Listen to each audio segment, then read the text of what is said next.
চাওকচোন দেখিছে এইখিনি কি কৰি পেলালে বা চুলিখিনি নিজে কাটি ল'লে এইখিনি দেখিছে চাওঁ ভালকে দেখাই দিয়কচোন কেনেকুৱা লাগিছে বাৰু দেখিবলৈ হেল্ল' গাইজ গুড মৰ্ণিং এতিয়া মই চুলি কাটিম আৰু এতিয়া বহুত ভাগৰ লাগিছে আৰু মোৰ চুলিখিনি চাওঁ কিমান গাল হৈ গ'ল চাওঁ এতিয়া মই চুলি কাটিম পাপাৰ লগত আৰু এখন চকীখন লৈ ল'ম বহিবলৈ এইখন দম্মা দিলে এই ফুলৰ টাবটো চাওক দেখিবলৈ ভাল লাগিছেনে আৰু মই কাটিং কৰি এইটো এনেকৈ ধুনীয়াকৈ বনাইছোঁ আৰু এই ফুলবিলাক ইমান মানে মৰহিছে দিন হ'ল যে ফুলা সেইকাৰণে মৰহি গৈছে পানীটো আৰু সাৰটো অকণমান খুব কমেই পাইছে আৰু ফুলবিলাক মানে খুব লেতেৰা হৈ আছে ধুবলৈও সময় নাই পোৱা চফা কৰিবলৈ সময় নাই পোৱা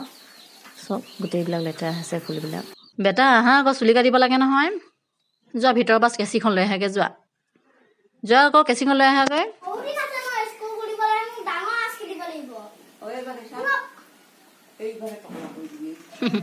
আঁচ লাগে বোলে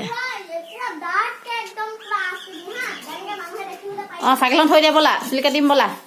আৰু এয়া আমাৰ ধান শুকুৱাইছোঁ এই ধানখিনি ৰ'দটো বহুত চোকাকৈ পৰিছে সেইকাৰণে ধানখিনি শুকুৱাই দিছোঁ আজি শুকাব 2 দিন 3 দিনমান দিয়া হ'ল ধান তো আজি শুকাই যাব ধানখিনি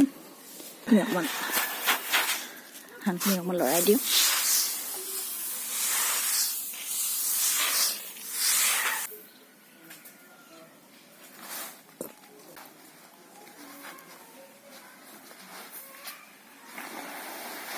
ছাঁটো বৰ সোনকালে পৰে আকৌ এইফালে গাড়ী ঘৰটো আৰু এইফালে গছখিনি আছে কাৰণে ছাঁটো বৰ সোনকালে পৰে সোনকালে মানে ধানখিনি উঠাবলগীয়া হয় বেছি দেৰি ধান শুকুৱাব নাপাওঁৱে এবেলাহে ধান শুকোৱা হয় তাৰপাছত ধানখিনি সোনকালে উঠাবলগীয়া হয় এয়া দেখিছে নাই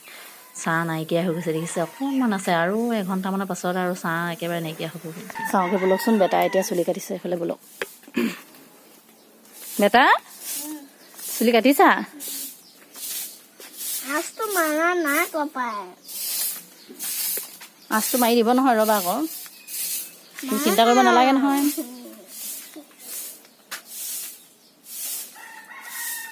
এয়া চাওকচোন চাওক কি কৰি পেলালে চেহেৰা আৰু চুলিখিনি কাটি পেলালে এনেকুৱাকে এতিয়া তুমি কেনেকে মিলাবা বাৰু কোৱাচোন পাপাই মোক মিলাই দিব পাপা এটা ভাল চুলি কটা মেকানিক হয় চুলি কটা মেকানিক কাটিবা আমাৰ বেটাই চুলি কাটিছে আজি চেলুনত নেকাটিলা কেলে কৈ দিয়া আকৌ চেলুনত কেলে নেকাটিলা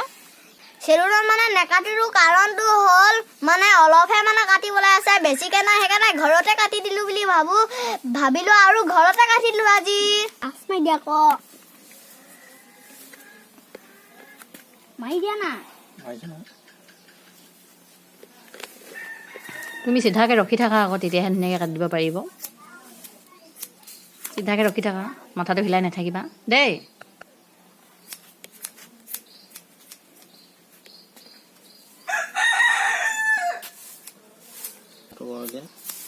মই কপালখন উলিয়াই দিছো দেই বৰ ধুনীয়া লাগিব বগা মুগা ল'ৰাটো বেচেৰাটো কপালখন উলিয়াই দিছো দেই বহুত দাঁত চুলি কাটিবলৈ বৰ দিগদাৰ দেই ঘৰ কাটি দিছো আৰু তোমাক কাটিবলৈ স্কুল বন্ধ কাৰণে কাটি দিছো না এয়া বেটাই আইনা চাই চাই চুলি কাটিছে দেখিছে এইফালে আইনাখনো চাই আছে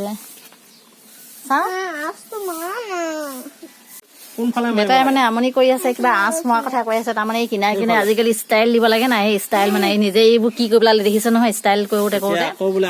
আঁচ এটা বোলে কৰি দিব লাগে নতুনকে আঁচ দিব লাগে বোলে দুফালে বোলে তোমালোকৰ স্কুলত জানা নাই গালি পাৰিব এইবিলাক আঁচ দিলে মানে কেলে নাপাৰিব আঁচ দিলে বেয়া লাগিব নহয় দেখিবলৈ এইবিলাক তোমালোকৰ স্কুলত নিদিয়ে নহয় আঁচ টানিব নিদিয়ে নহয় স্কুলত গালি পাৰিব তো এতিয়া মোৰ চুলি কাটি হৈ গ'ল আৰু আমাৰ ঘৰলৈ এতিয়া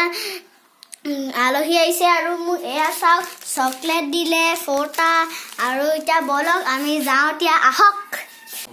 এয়া মই ফ্ৰাইড ৰাইচ বেটাৰ কাৰণে বনালোঁ বেটাই খুব ভাল পায় খাই বেটা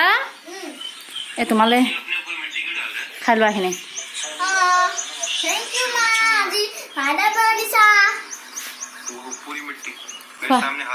গোটেইখিনি খাই দিবা দেই মই এতিয়া গা ধুই আহিলো আৰু এতিয়া মোৰ মানে ফ্ৰাইড ৰাইচ খাই কিনে মোৰ মানে বহুত ভাল লাগে সেইকাৰণে আজি মোৰ মায়ে ফ্ৰাইড ৰাইচ বনাই দিছে এতিয়া আৰু এয়া এয়া কণী, এয়া আলু চিট আৰু এয়া পিঁয়াজ আৰু এয়া ফ্ৰাইড ৰাইচ। মা এইখিনি কি হয়? ফ্ৰেঞ্চবিন দিয়া হৈছিলে আকৌ। এইখিনি মানে ফ্ৰেঞ্চবিন। খোৱা, গোটেইখিনি খাই দিয়া, ধুনীয়াকৈ খাই দিয়া দেই। 30টা কৈ দিছো। খোৱা আকৌ, একো খোৱাই নাই যে, ভালকৈ খোৱা আকৌ। গোটেইখিনি খাই দিয়া ধুনীয়াকৈ। খোৱা।